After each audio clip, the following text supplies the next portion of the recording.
בצבא התחיל הצמאון והריצות בלילה בגלל הצמאון, או ריצות לשירותים כל הזמן, יובש בפה. כשהתלוננתי והלכתי לבדיקה, אושפזתי באותו יום. ומאז אני חי עם הסכרת מגיל 19 ועד היום, שאני בן 69. זה כ-50 שנה.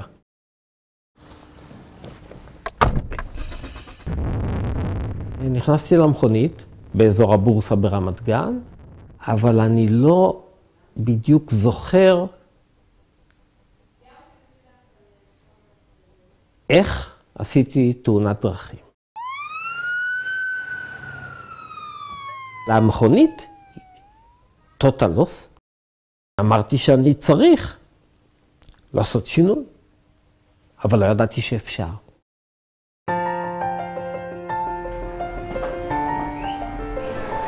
הוא בא מסכן, הוא בא מצב רוח גרוע, הוא אמר לי, תשמע, עשיתי תאונה.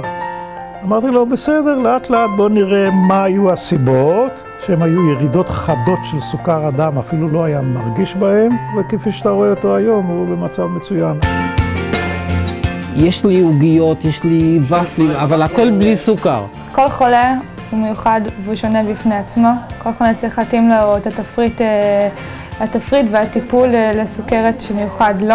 למעשה המרפאה הזאת קמה לאנשים מבוגרים ובוגרים שלא מצליחים לאזן את עצמם על ידי המערכת הציבורית, שנופלים בין הכיסאות ואין להם פתרונות. יש לנו ב-DMC הטכנולוגיות הכי מתקדמות בעולם. למשל את המד סוכר רציף, שזה חולטר סוכרת, שבמשך 5 ימים נותן לנו תמונה מלאה. מה קורה בדם כל דקה. האיכות ב-DMC הוא קודם כל שיש לנו רופאים מומחים. דבר שני, יש לנו את כל הצוות הרב מקצועי שדרוש לטיפול בסוכרת. כי במחלת הסוכרת אי אפשר לטפל כמו שלפעמים אצל רופא משפחה, או יש טובים מהם, 1 ל-1. אין. תרגיש טוב ואנחנו נתראה. כלב טוב, בטח כלב טוב. השינוי הגדול ביותר והחשוב זה שאני מבחינה פנימית אין לי מתח.